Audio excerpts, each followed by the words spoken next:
Welcome back, everybody. I am the Constant Way, and we're continuing our series on Judgment hero analysis by class, this time focusing on snipers and shooters.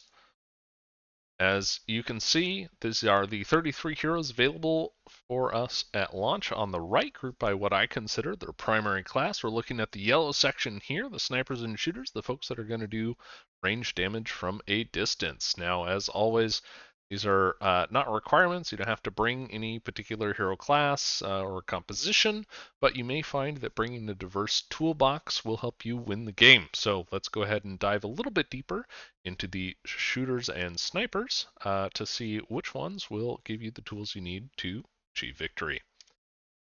We're going to look at our shooters and snipers across, similar to our bruisers and assassins, on their stats, their burst, reliability, survivability, any extra utility they bring, their context within God options, synergies and cautions, with also a special shout out to their fate economy, as that's actually something I find fairly significant for deciding which of these shooters and snipers to bring.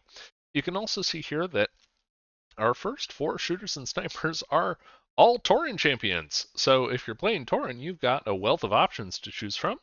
If you're playing Ista, you've got Allandir and Istariel, Tomas, Aschell, and Zhim'gigrak. Kogan bringing in the Brillin and Krognar and Maltique in any of these gods.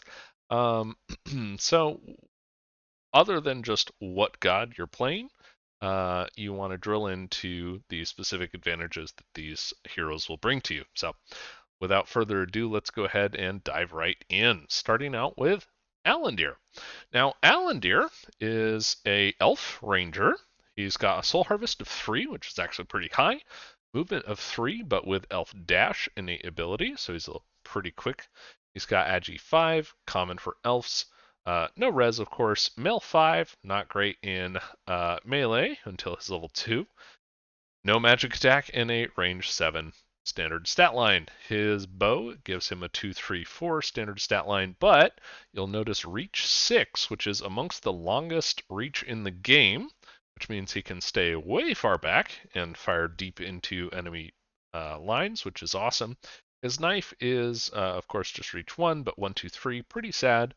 Again, until you hit his level 2, and then he sort of becomes a more standard melee damage track, which can actually come up if someone tries to rush to engage him. So, looking across at his abilities, his level 1 abilities include Mark Target. So he picks one enemy hero, and then he gets +1 range, or actually +1 to attack dice when attacking them, and that includes his melee. This can be helpful if you're trying to land his twin shot combat maneuver.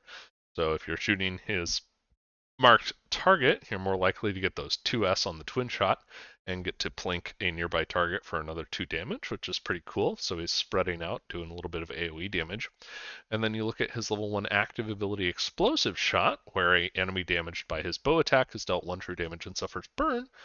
And all enemies adjacent to the hex of the original target take an additional, or take 1 true damage, and also suffer burn. So this is really effective against warbands that want to clump up. Gruul is particularly guilty of this.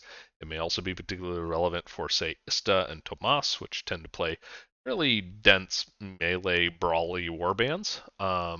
Maybe if Brillin gets too close, you can punish them for it. So Allandir is pretty cool in that he lets you punish your enemy for poor positioning, and he does so from an extraordinarily safe distance thanks to his reach 6 on his bow. You'll note his level 2 assault allows or gives him +1 melee and +1 damage on his knife attack, which makes him a little bit more competent, or rather less useless, if he gets engaged. It can also come in clutch if you want to get him a monster kill, just as I need to level this guy, I want to take care of this monster. It's a little bit more reliable. You can do that, charge him in melee, get the kill, and then be done with that. It's like the one melee attack he'll make in the game. And the second part of his level 2 is that his twin shot maneuver becomes a little bit more reliable because it can be executed with either the 2S or the 1J. So just essentially making him a lot more reliable and dependable in any given circumstance rather than specializing him further into a particular niche. His level 3, Deadly Precision, is a 1 Fate ability that makes his basic attacks deal true damage.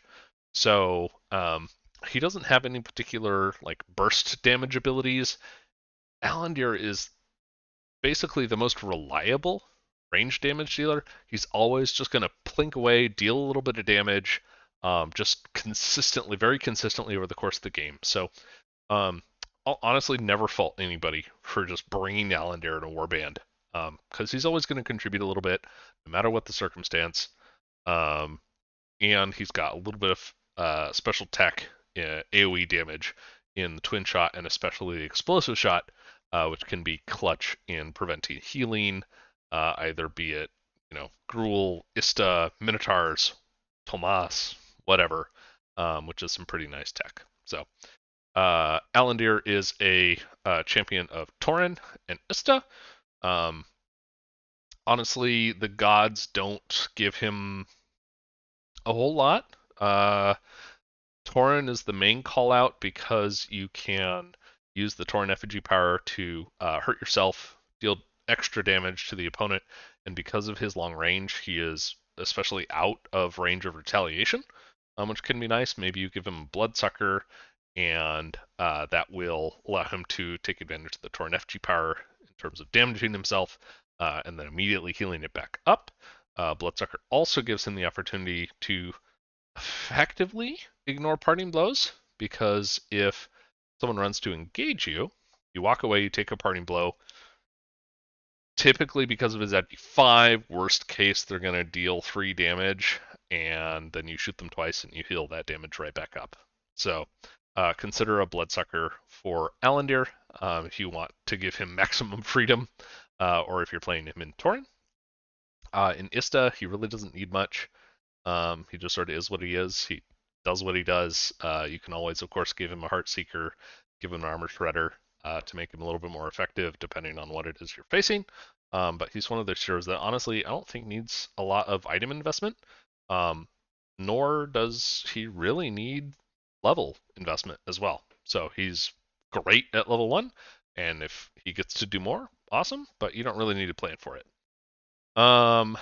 Synergy wise, you can look to pair him with Istariel because he's got that AoE fire damage or that AoE burn that he can do with Explosive Shot.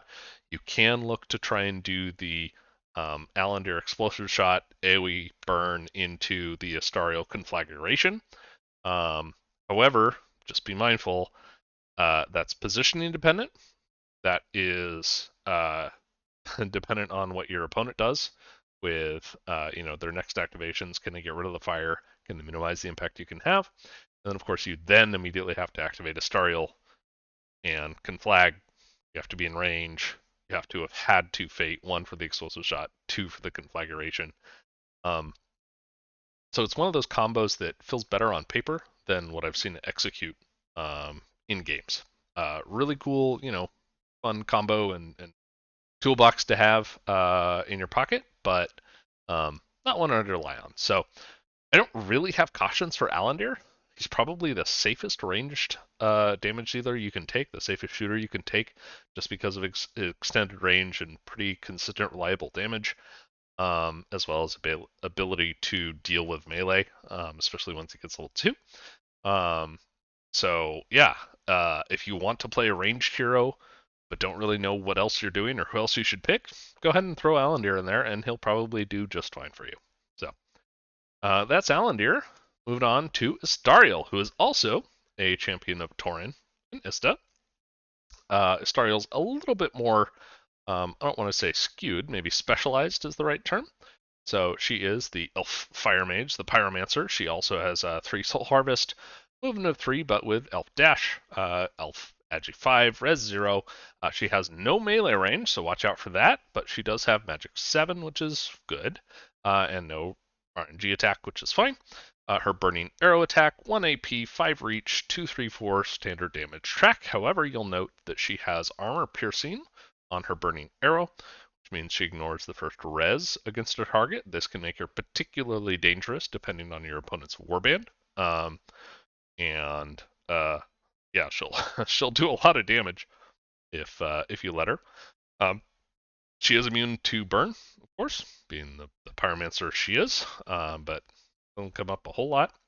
Her combat maneuver, Incendiary, is 2S, and an enemy damaged by burning arrow suffers burn, which feeds into her fate ability, Conflagration. Enemies within 5 hexes currently suffering burn take D3 plus 2 true damage immediately, rolling separately for each model. So this is anywhere between 3 and 5 true damage for no additional actions. You just spend the fate to do it. This is where Istariel's Burst comes into play, where if she gets to crit for 12 damage, roll a conflag for an additional 5 damage, suddenly that's 17 damage that she just did. That kills any level 1 hero, basically. So she also has the active ability Blaze, which allows her to be placed up to 3 hexes from her current location. This means that no matter what, if you run to engage her, even though she doesn't have a melee attack, to push herself back, get out of engagement so that she can use her magic attack, doesn't matter. She just gets to blaze, teleport away, and keep shooting. This is particularly good because she's useless in melee, and so there's really no stopping her from getting at least 2 attacks if she wants to onto critical targets. Her level 2 Wildfire means that Burden's conditions on enemies within 5 hexes do not expire at the end of their activation. This is sort of salt in the wound, because a lot of the times when she lights somebody on fire, she's trying to kill them. She doesn't kill them. They'll essentially be forced to back up, but they can also use the Cleanse ability, spend a fate to get rid of the burn. This Wildfire ability doesn't prevent that. The only thing it does is if they don't cleanse it, then when it damages them at the end of their activation, it doesn't go away. It sticks around until the next turn. Realistically, they're gonna probably die if they didn't cleanse at that point, but it's a fun little thing. And then her level 3 Intensify means her burning arrow attack receives a +1 damage modifier against enemies suffering burn. So if an enemy is lit on fire, then her damage track becomes 3, 4, 5, with an innate armor piercing ability built in, which can let her deal a lot of damage, especially in a god like Tauren, where she can damage herself and deal an additional 2 true damage for 2 attacks during activation. Ista, a little less relevant for her because she has that blaze, so the Ista effigy power of getting nimble and flight, well, she can't benefit from flight because that's only relevant if you're charging, and she has no melee attack. Nimble makes you immune to parting blows, again, kind of irrelevant because she's got her blaze ability, so she's not going to be taking party blows anyway, but definitely not a bad option to have an Ista if you like. Her synergies are all based on fire, because of course, if you have friendly heroes who are going to light enemies on fire, those are additional enemies that can be affected by her conflagration ability, and getting you more of that D3 plus 2 true damage to them. And I've also called out Krull here separately because Krull Bloodlust means you will always get 3 attacks. If not 4, if she's not already engaged, which we talked about that 17 being our cap. Well, let's go ahead and add another 4 to that to make it 21. Or give you more flexibility in terms of positioning the target priority to land that 17 damage. Like, adding on Krull's Bloodlust to Istariel means that she's almost always going to kill a hero in a turn when she activates, which is pretty terrifying. It's unusual to one-round heroes in Judgment, especially from a safe distance like Istariel. So definitely look at Krull when you're considering bringing Istariel. However, her weaknesses, the things you need to consider, of course, she's an elf, she has low health, she needs to stay back and not get ganged up on and dealt a lot of damage, but she really, really, really wants the Ring of Power. This is because her Mage stat of 7, it's a Mage stat, so she can't aim like a hero with a ranged attack. So normally, standard agi of 4, magic of 7, she's going to be rolling 3 dice, and she really wants to light things on fire with that 2S incendiary combat maneuver. It's pretty unlikely. The dice odds are not in your favor. So going up to 8 magic, giving you 4 dice on a standard edgy 4 hero, gives you a lot better chance to get that burn combat maneuver going, and also, of course, just dealing more damage. So Istariel is one of those heroes that I always turn 1 deploy her right next to the effigy, and her very first action, and I'm always going to budget a fate for it, is she's going to shop at the effigy, spend a fate, buy the Ring of Power, and maybe a defensive item, like one of those free ones like Bracers or Gift of the Gods or Ring of Invisibility, or potentially the Equality Stone or Restoration Potion, Rejuvenation Potion, the Healing Potion. Just because she's shopping. But the critical part is the Ring of Power, so that over the course of the game, you're going to be making a lot of attacks with her. That 1 extra dice to take her from an average of 3 dice to 4 dice makes a huge difference. So I would strongly consider, if you're going to bring Astariel, make sure you budget that 1 fate and the Ring of Power to her, and it will pay dividends for you over the course of the game. We already called out the fact that she has no melee, so if you need to push enemy heroes or do anything like that, she can't. So probably don't take other heroes that also don't have melee, like Maltique or Zhim'gigrak or Saiyan, because then your opponent is really going to be able to dictate positioning to you a lot more than if you have heroes that can push in melee. So watch out for that with Astariel. Otherwise, she's fantastic in doing what she does. So next up, we've got Aschell, who's similarly a bit of a pyromaniac.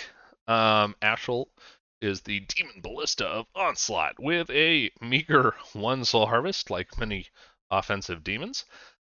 His stats are movement 3, agi 4, res 0, mel 5, pretty sad, like Allandir, magic nothing, and a range of 7. His claws, reach 1, 1, 2, 4, sad, weak melee stat line. But his gun is a 2-action, range 6, like Allandir, 3, 4, 6 damage track on that flame cannon.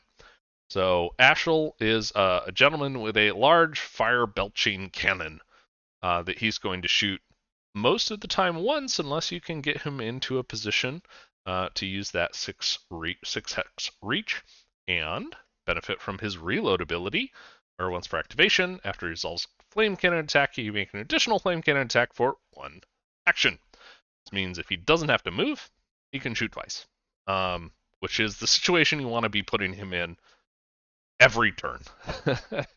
If you have to advance or you have to attack or try and disengage in melee, it reduces his output by quite a bit, which is a bit of a bummer, because his bombard combat maneuver is also particularly explosive, no pun intended, where if he rolls 2S, enemy damaged by flame cannon suffers burn, and if you roll the J instead of just 2S, so a J and an S, for example, another enemy within 2 hexes of the original target is dealt half damage rounded up and suffers burn if they take damage from that half damage. So imagine that he crits for 6, his original target, he triggers Bombard, which lights the original target on fire, and then another enemy within 2 hexes suffers half of that 6 damage, 3 damage, and also burn. If you include the burn, the 3 burn damage, let's say they don't have the fade or any ability to get rid of it, he just dealt 6 plus 3 from the burn, so 9 damage to the original target, and 3 plus another 3 from the burn, 6 damage to the secondary target, for a total of 15 damage across 2 enemy heroes in 1 shot. He fires again, deals another 6, another 3, 9 damage spread out across 2 heroes. It's a lot. It's pretty gross, especially when you look at his active ability, Pinning Fire, where he spends a fate, and enemies damaged by the flame cannon attack or the bombard maneuver suffer pin. And you can do this preemptively, as enemies that have been or will be. So You could do it, but you might as well just wait and see what he hits before you choose to activate Pinning Fire, and then they are stuck in place unless they spend a fate. Or if you've also lit them on fire with the Bombard, remember the enemies can only use the cleanse action on one condition per turn. So either they're going to cleanse the burn and not take the damage for it, or they're going to cleanse the pin and be able to move. That's a rough spot to be in. And so if you can feed him fate, he can really actually tax your opponent's fate significantly if you pinning fire, especially if you can spread out that bombard combat maneuver on multiple heroes. So let's say you shoot one hero and you bombard onto a second hero, and then you reload and fire at a third hero and bombard onto a fourth hero and activate pinning fire. You've just lit on fire with burn and pinned 4 of, assuming it's a 5v5, of the 5 heroes that your opponent has, which if they're melee heroes or really want to anywhere, it's pretty brutal. So if you can feed him that fate, he's an incredible control piece, which is pretty cool. Now, looking at his level abilities, he is a demon, so when he levels up, he chooses from his level of abilities. He's got 4 here: Bullseye, Ghost Shot, Critical Rage, and Enhanced Bombard. You can see all of them except Enhanced Bombard cost additional fate. So he really is pretty fate hungry. Hopefully you're on a map with a far back shrine that he can just sort of sit on and then shoot away from that shrine and rack up that fate to pay for himself. But his level up abilities really mitigate the general weaknesses that ranged heroes can have. So Bullseye lets him ignore the distraction, crowd out, etc. firing into melee penalty on his basic attacks, which can make him a lot more accurate and make his bombard a lot more reliable. Ghost Shot lets him ignore invisibility, so if there's like those central clouds or forests that opponents are trying to hide in, or if you're playing against Groll, for example, with Gendrus's Wild Growth, he can ignore that and not worry about it as long as you have the fate for it. His critical rage ability, there's a whole lot of text. It says when he is hit with a critical blow, you can spend a fate and interrupt it after the dice are chosen but before damage is applied, which allows him to immediately make a basic attack with an eligible weapon against the enemy. He cannot execute combat maneuvers from the attack, and this expires at the start of his next activation. This basically means if he gets hit, he can hit back. If this is in melee, it's worthless. He's melee 5, 1-4 damage track, and this is only if he gets crit. And you cannot execute combat maneuvers. So it's not like you can get hit, you interrupt the hit, you push them back with a combat maneuver, and then they can't follow up. You cannot execute combat maneuvers. This is really for when your enemy is shooting at Aschell, and they get lucky and land a critical hit. You could fire that flame cannon back at them. Because this is really niche. Oh, and you cannot bombard with that return fire. Because this is pretty corner case, pretty niche, and his other active abilities are actually pretty good, I would never recommend taking his critical rage. You should always take any of his other abilities over this one. Maybe this will get changed in the future. I don't know. But yeah, a lot of text. Not worth it. Don't do it. His last one, Enhanced Bombard, makes his bombard combat maneuver no longer require a J to trigger that AoE part of the bombard, which is pretty sweet. You're gonna have to decide for yourself, which of basically Bullseye, Ghost Shot, or Enhanced Bombard are the most relevant for the particular map that you're playing on. It's mostly terrain dependent, a little bit warband dependent if your opponent might be, very clumpy and do a lot of distractions, or even your own warband. So you can make that choice. And also, of course, are you going to have the fate to fuel Bullseye or Ghost Shot? If not, just take Enhanced Bombard and make that a little bit easier on yourself to get some of that AoE damage rolling. So, in his gods, Tauren, he's solid in Tauren. He, of course, can deal damage to himself to increase the damage of his flame cannon, which will then increase the damage of his bombard, secondary splash effect, right? Which is pretty cool. In Tomas, that makes bombard just cost 1s instead of 2s. However, unless you have enhanced bombard, you still have to roll a J to deal that secondary effect of bombard. So keep that in mind. That doesn't help you get around that unless you've taken enhanced bombard. His synergies, he really wants hit fixers. Like any hero whose attack takes 2 actions. If your dice go cold, you got 1 shot. And if you're just like, well, I rolled a glance, I get 3 damage, that feels pretty bad. Whereas his upper potential is he rolls a crit and deals 6 and then bombards, burns somebody for an additional 3 and then 3 on somebody else, and he can pinning fire. Like he's got a lot higher damage ceiling, so you really want to be able to roll a lot of dice when he attacks. So any sort of hit fixer, strongly consider buying him a Heartseeker early on. Maybe an Armor Shredder if you expect he's going to be shooting into res targets, because that does affect the secondary splash damage from Bombard, which is a bit of a bummer, but probably a good thing ultimately. But heroes with knockdown, bastions, heroic ballad, things like that to help make his shots a lot more effective turn over turn. In terms of cautions, like we've called out, he wants that Heartseeker, or maybe even he needs that Heartseeker to make sure he lands those big damage rolls and gets those 2s bombards.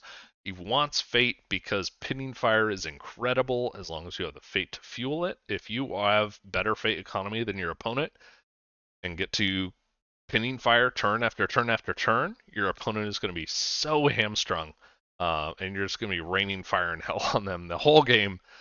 He's really going to make a huge difference there. He doesn't want to get caught up in melee. He's only mil 5, which means he's pretty worthless in melee.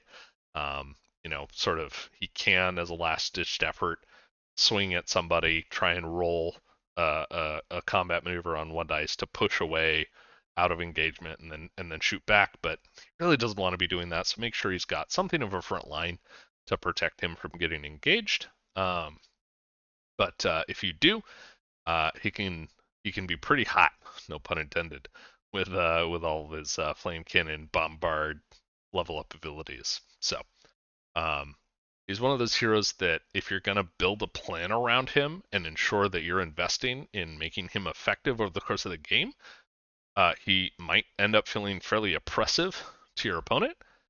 But if you don't, and your opponent can mitigate him, occasionally engage him, things like that, he's going to feel pretty useless for you. So build your plan around him if you're going to bring him. Otherwise, consider maybe a hero like Allandir or Istariel, who require a little bit less investment to get the most out of them. So that's Aschell. We'll move on to the frosty end of the spectrum, Zhim'gigrak, the Undead Lich. Zhim'gigrak is Soul Harvest 5, but he is, of course, undead, so he eats souls rather than harvesting them himself. You can read the basic core rulebook Undead rules to learn more about that. His movement's 3, his agi is 4, his res is 0, his mag is base 8, which is higher than any hero in the game for their base mag stat. His Frostbolt attack is 1 action, 5 reach, 2, 3, 4 damage track, fairly standard. He is immune to freeze because he's so chill, and he is undead like we mentioned. His unique innate ability gives him a little bit more defense in Frost Shroud, where he gets +1 agi and +1 res versus ranged attacks, not magic attacks, just range attacks, RNG attacks. But that's pretty good to be 5-1 against, say, an enemy Allandir or an enemy Aschell. It's pretty cool. His combat maneuver, Frostbite, is a 2s combat maneuver. Now remember, your base mag 8, so you're actually a bit more likely to roll those 2s combat maneuvers. This means an enemy damaged by the Frostbolt attack suffers freeze, which sets their agi to a maximum of 3, and also has them deal -1 damage on their basic attacks while they are frozen. Pretty cool.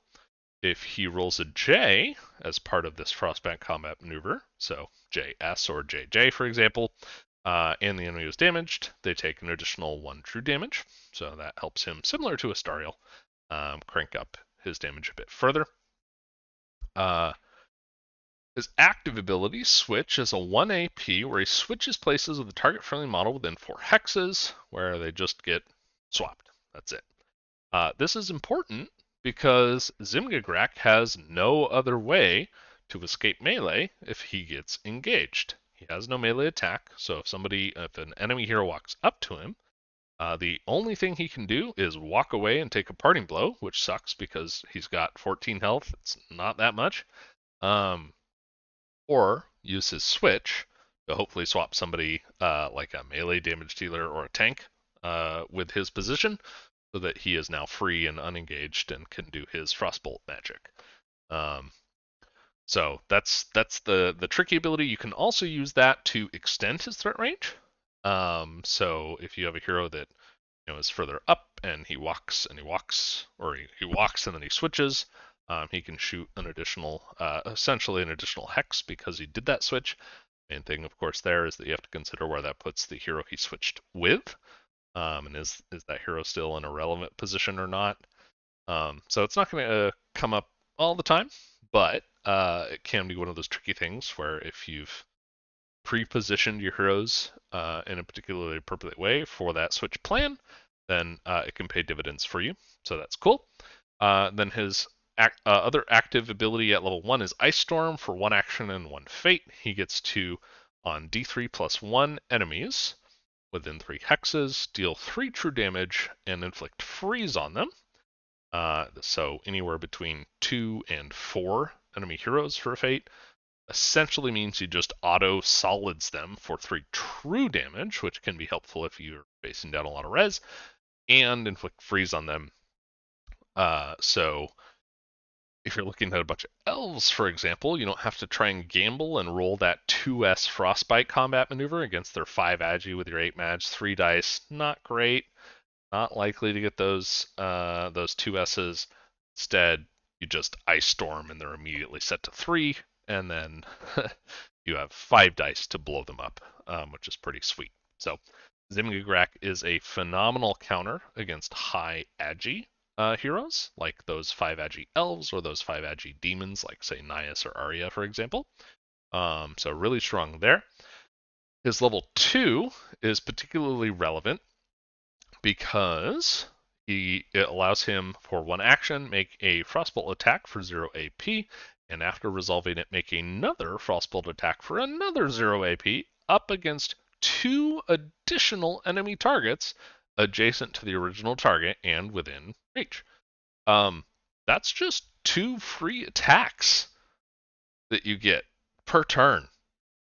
So take, in an ideal world, he's within range or within starting range of his enemies that he wants to shoot. Yeah, that's going from 3 attacks to 5.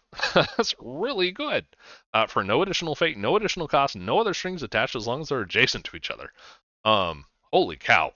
Yeah, no, his output goes way up once you get him level 2. And so for that reason, I would caution, he really wants levels. You're not likely to get him levels via monster kills, so it's not something that you can sort of try and set up, because he literally, he won't be able to collect a bounty on a monster because he can't be adjacent to a monster and still shoot it. He could Ice Storm it, I guess, but then you're spending fate. It's awkward. It's difficult to get him levels via monster kills, so you're gonna want to plan on giving him your first hero kill if you can. And then he just comes online with that Cone of Cold. He starts, AoE frost bolting down enemies, inflicting a whole bunch of freeze. It gets gross real fast. So consider him pretty high up on that level priority chart. And then at level 3, he gains this nifty ability, Unholy Tether. Where a target enemy within 3 hexes becomes tethered, they take 1 point of true damage for each damage suffered by Zhim'gigrak, which expires at the start of his next activation. This means if you hurt me, you get hurt back that same amount, which can be kind of devastating. It means you don't get to kill me unless you want to die, which is pretty powerful and pretty potent, especially in late game when you can, say, pick an enemy with less health than you. Uh, so you cannot die before they do, which is pretty phenomenal. And because he's undead, if he gets a kill because of Unholy Tether, the soul that's harvested from the enemy that dies doesn't go to him. It goes to the nearest enemy hero that you want. And so even if they're chipping away at Zhim'gigrak and, you know what, I'm willing to sacrifice the tethered person as long as I kill Zhim'gigrak, well, I'm still going to keep that soul that I got from the tethered enemy hero on this non-undead hero near Zhim'gigrak. So that can be a big swing. You can do other nifty things to combine it with, like, say, Zyvera's Soul Link or, Sky's Diversion, other ways to shuffle damage around, which gets really tricky and really, I don't want to say messy, but if you're really familiar with how to use Zim and some of these other HP manipulation abilities, you're just gonna take your opponent for a ride as you blow them away. So really cool. He's tricksy. He's got this AoE damage. He's high risk because if he gets engaged, his only way out is to take a party blow or switch. But he can give you a whole bunch of rewards, which is pretty cool. So remember also that as an undead, he has Leech 1, which is particularly relevant for being in Tauren, where that effigy power says damage yourself for 2 to deal an additional 2 true damage. Well, if you have Leech, you can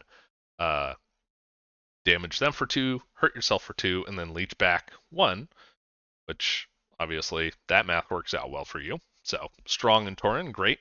And then in Tomas, the effigy power turn lets him do his frostbite maneuver for just 1s instead of 2, which is awesome because freeze is great and helps limit particularly the incoming damage that comes into you. So that's great.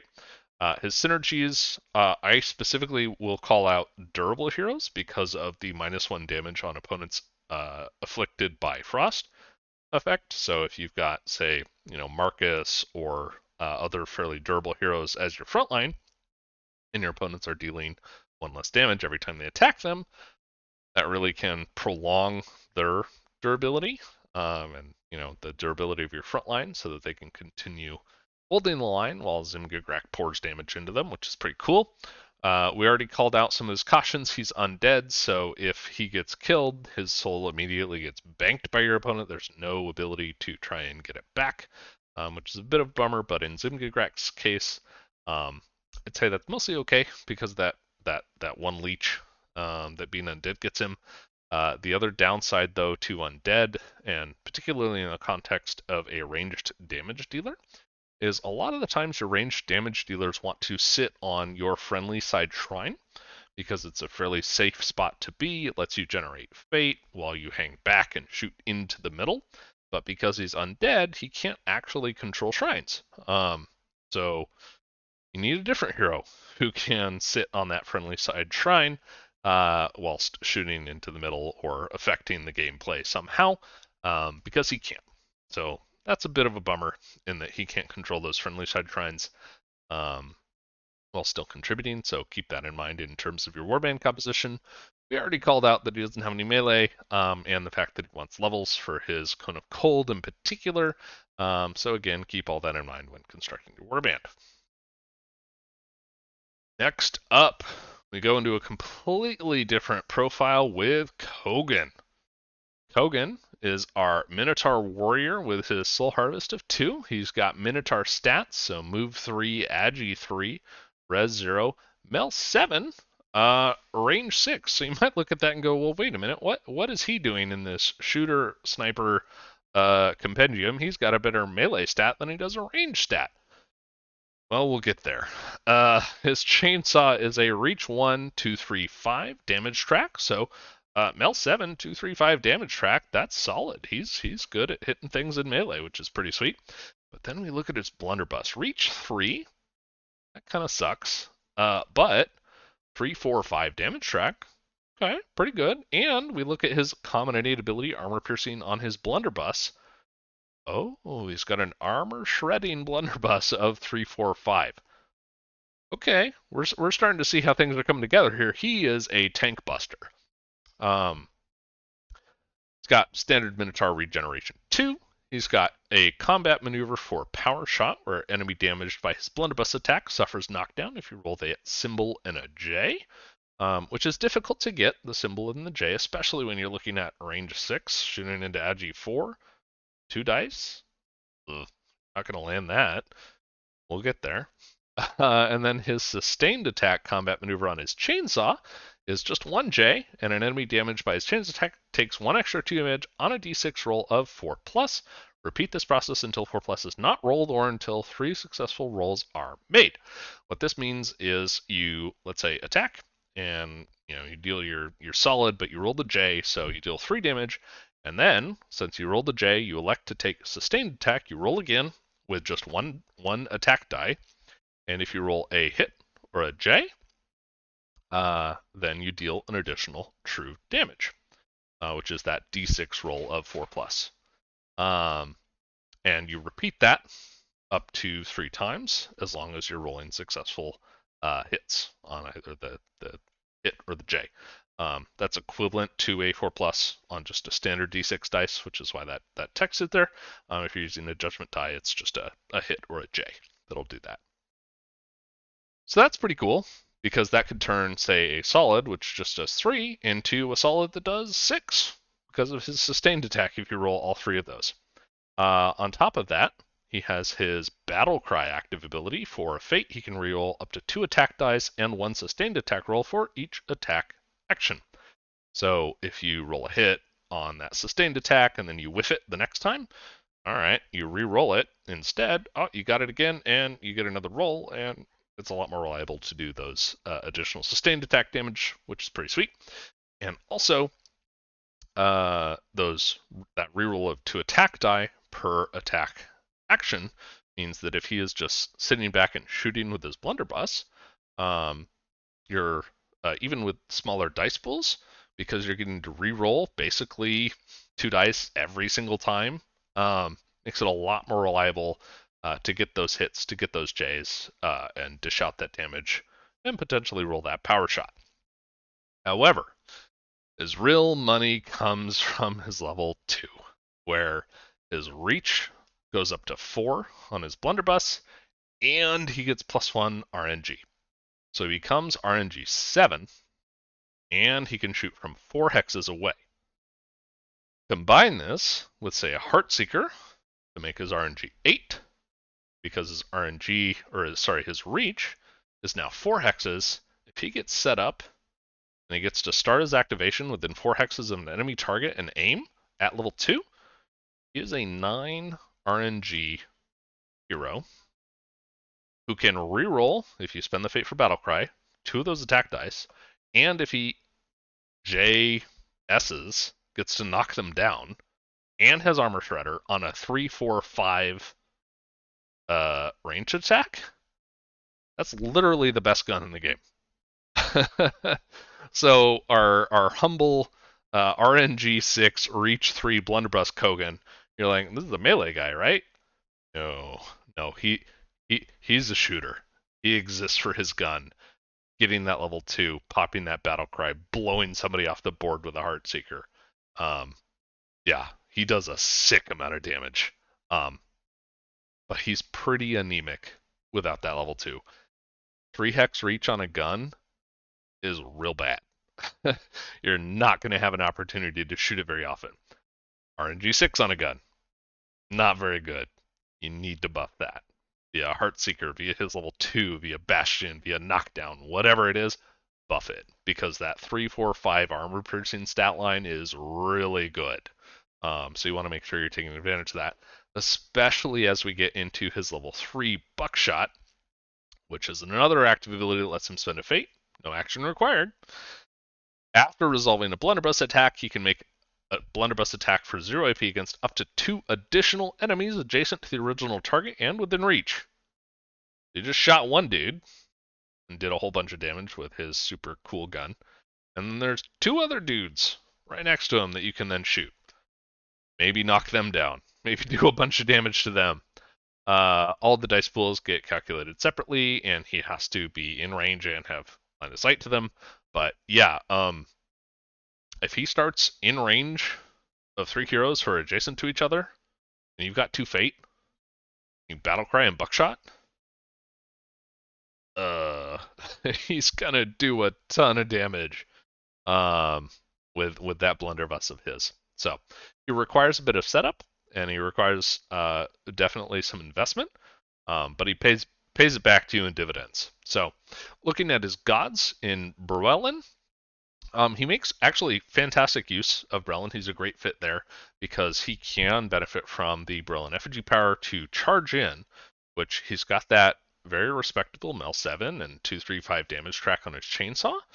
Deal a good hit to somebody for 1 action thanks to that Brelyn effigy power, then push back and has 2 other actions that he can now use to shoot his gun, which, like we said, is his real money maker. So that's great in Brelyn. In Krognar, also very solid because Krognar's main thing is about repositioning. And if Kogan can reposition into a place where he gets to start his activation within range of the target he wants to shoot, getting those 3 attacks with his blunderbuss on the target can be pretty phenomenal. So, great choice in Krognar. He's an armor shredding choice in Krognar, which if your opponent is likely to ban Rakir, which is your other sort of in god or champion of Krognar armor piercing option, Kogan fills that role just fine. So great to bring, highly recommend. Synergies, I mean, knockdown, like anything that lets him make more use of his gun, but he kind of brings that himself, so you don't really need to build much more synergy into it. The main consideration here is the cautions. He wants that Heartseeker to make the most of his gun, and he really needs that level 2 to get that, mostly the +1 reach, but also, of course, the +1 RNG so that he can really blast away with his blunderbuss. So don't take other heroes that want or really need that level 2 to tee up, because as far as I'm concerned, Kogan is the best level 2 in the game in terms of investment versus effectiveness. So make sure that if you're gonna take Kogan, he is your number 1 priority for level 2 when you're building your warband. And yeah, he'll pay it off for you. Lastly, we have Maltique. Maltique's pretty funky. She's cool. Let's dive in. She's the human technomancer. She is a 5 soul harvest. So she is realistically really the only ranged hero, ranged damage dealer, shooter, sniper that you're gonna sometimes consider just soul harvesting instead of shooting things, because a soul harvest at 5 is pretty good odds to pick up a soul. Her other stats: move 3, very standard, agi 4, standard, res 0, match 7, all standard boring stuff. Her sonic blast, reach 5, standard, 2, 3, 4, standard, snore. We're done, right? Not quite. Her innate ability is Pathfinder and Steady, let her move around and not get knocked down, which is pretty cool. Kind of gravy. However, the big money here is Psionic, her unique ability where when she's calculating an attack dice, her basic attacks use the enemy's Soul Harvest attribute instead of their agility. This is base 3 attack dice against models without a Soul Harvest attribute, and she gets +1 res versus magic attacks and cannot target the enemy effigy with her basic attacks. This is interesting because if you look at the Soul Harvest stat distribution across all the heroes that are available in Judgement, the standard deviation of Soul Harvest stat versus agility stat is actually a bit greater. Essentially, Soul Harvest stats have more extremes. There are more Soul Harvest 6 than there are Agi 6 heroes in the game, and there are more Soul Harvest 1 heroes than there are Agi 1. There are none in the game. So she's gonna have a lot more hot and cold in terms of how many dice she's rolling against an enemy. But because most warbands are going to bring heroes with very low soul harvest stats. These are typically your melee damage dealers, your bruisers and assassins. So like Drogoth has one. We just saw Aschell, he's got one. Um, a lot of those heroes that want to get forward, that want to get in melee and get kills, have very low soul harvest stats of a 1 or a 2. She's going to be rolling 6 or 5 dice against them, which is a lot, and make her very accurate against some of those forward squishy targets, which is pretty sweet. Um, so keep that in mind. She has empathy, which means she is a champion for every god. You can always bring Maltique, and she always benefits from all of the benefits of that god. That's basically irrelevant in Bruellen, where the only bonus that you could get from there is buying her second wind, which honestly isn't a terrible choice, but I think most of the time you're going to want to ring of power on her. For Ista, that gives her nimble so she can walk away from being engaged without a parting blow, which is relevant because, like Zhim'gigrak and Istariel, she has no melee attack, so she can't attack and push herself back. And she has, unlike Zhim'gigrak or Istariel, literally no ability that lets her reposition or place herself. So if she gets engaged, her literal only option is to walk away. Otherwise, she can't shoot. She cannot do anything, which kind of sucks. So, good to have the nimble bonus from being an Ista. In Tomas, she does have a 2S Mind Rend combat maneuver, so that Tomas FG power benefits her, which is pretty cool. In Tauren, she can definitely benefit from the damage. She's got a repair ability, which lets her heal back some of the damage that the Tauren FG power might inflict on herself. In Krognar, she's actually phenomenal because the FG power lets you disengage anytime, always, as long as the FG power is available. So your opponent can never reliably jam her and prevent her from attacking, as long as you can just decide, well, you know what, next turn I'm going to call my FG power and peace out. So that's particularly good in Krognar. In Gruul, yeah, she really doesn't benefit a lot from Gruul. She could hang out in a forest to have that regen 1, or get the temporary health from the Gruul effigy power. But she doesn't really like the sort of Gruul deathball style that the Staff of Gruul enables, and sort of the clumped up play, because all of those gang ups contribute to a penalty on her magic attack rolls that she's shooting in melee. So not great, but I mean, she's good enough that you might just take her in Gruul anyway as a powerful ranged damage dealer, which is pretty sweet. Which we'll get into with Cerebral Pressure, where you get to add a psionic counter to a model when it's damaged by the psionic blast attack, and she inflicts +1 damage per counter on the enemy, which gets removed at the end of her activation. So if she just sits and shoots a single target every time with her 3 actions, let's just say she lands a solid every single time. So she's going to do 3 damage with that first shot, 4 damage because of that +1 psionic counter on the next solid, then 5 damage on the next one because there's now 2 psionic counters. This can add up real quick. Even more so if you take her with Krull, who can Bloodlust her to give her yet another attack. And so that last shot that you're going to make is going to have 3 psionic counters on it, which means 3 extra damage that you're just plopping in there. Yeah, real good, real bursty if you just laser beam somebody down with your psionic blast. Then her combat maneuver Mind Rend is 2S, that allows you to either pin a target, which is really good because, again, she doesn't like getting engaged in melee. So if you can pin the enemy target, unless they've got a fate to spend, they're not going to get to you. And if you roll a J, you can stun them or pin them, which is particularly sweet because you're likely going to be making multiple attacks. And so if you just happen to roll Mind Rend twice, one of which has a J, you can both pin and stun an enemy over the course of 2 attacks and really make them useless for a turn, which is pretty sweet. Her active ability Repair, we already called out. She can spend an action to heal for 3 health plus 1 for each level that she gains, so she can heal herself without having to spend Fate, which can be particularly useful if you're strapped for Fate otherwise. Also, she can Psionic Boost for 1 Fate to make her basic attack deal true damage. So she's shooting into a stone form Donragar and ignoring that 3 res that he's got and just blowing him up thanks to cerebral pressure.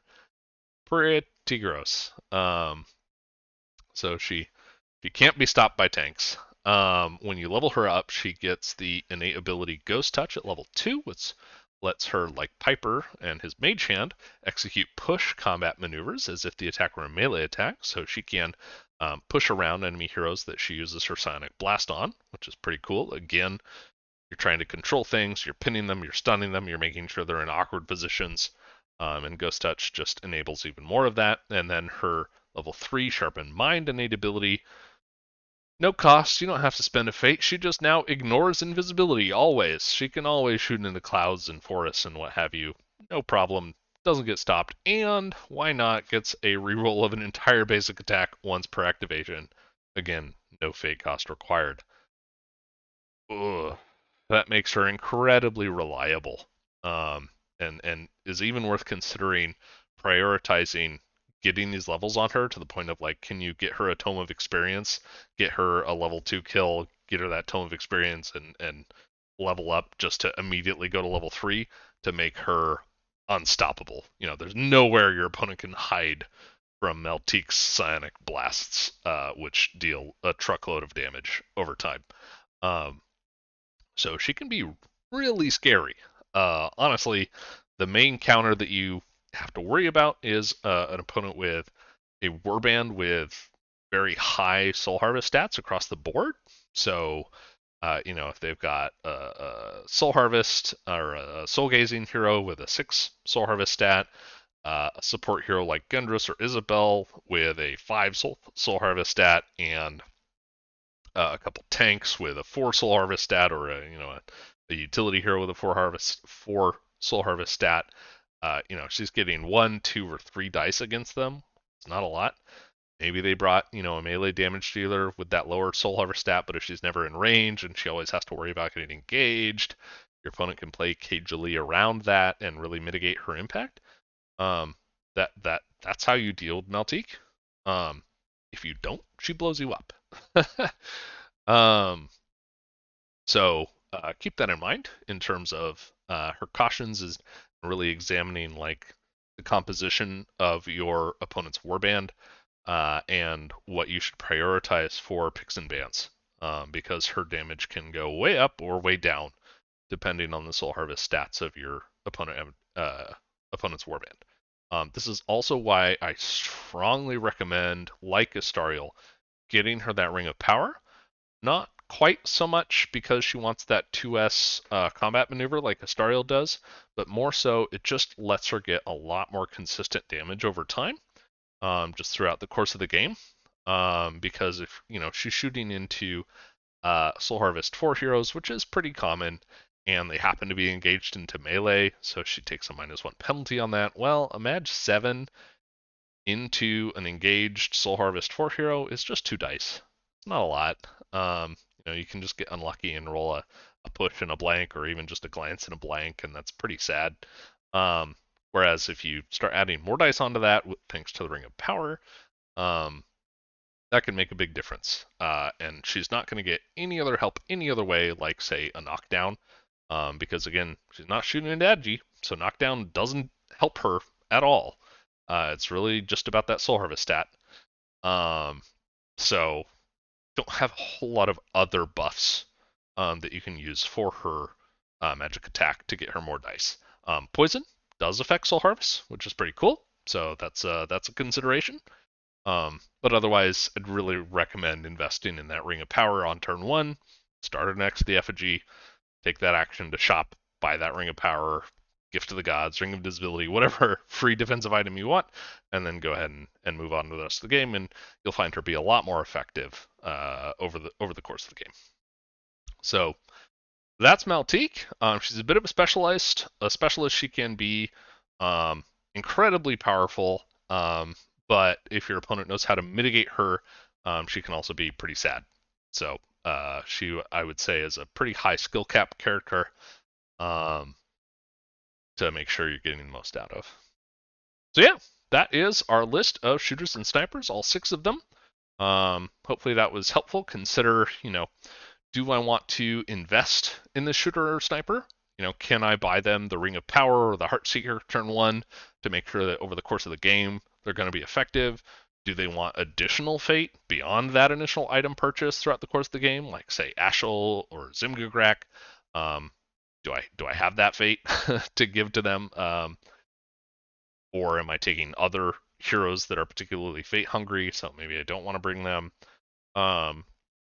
So really, a lot of these shooters and snipers are less about individually what they're bringing and more about how well they jive with the rest of your warband and the other heroes that you want to bring. But once you've sort of figured out which ones, suit your taste, you've got a good plan for, all right, turn 1, I'm going to buy this item, I'm going to walk over here, I'm going to spend this fate throughout the rest of the game. They can really pay a lot of dividends for you. And really, the value of these shooters and snipers is the ability to not only, of course, just deal damage over time, but also get kills. And then when they get the kill, that soul ends up way in your back line in a fairly safe space on those shooters and snipers. So definitely consider working in a shooter or sniper into your warband in general, because it can be a really effective option to bring to the table. In addition to the rest of the utility that these shooters and snipers bring, such as the burn from Allandir, Istariel, Aschell, the freeze from Zhim'gigrak, all the knockdown and armor cracking from Kogan, and the general control and even soul harvest potential that Maltique can bring to the table. So, hopefully that was a helpful overview of our ranged damage dealers here in Judgment. We've got just one batch of heroes left. We're doing our enhancers and our controllers in the same go. These are some of the more interesting sort of support and utility style heroes, so looking forward to going over that with you. But in the meantime, hope that was helpful. Feel free to drop into the Discord, do some Warband Dojo. We're going to be at Adepticon next month, which is pretty sweet. Feel free to say hi if you see me there. Happy to say hello, meet new people. Otherwise, please look forward to the upcoming enhancers and controllers video, and we will see you in the between. Take care.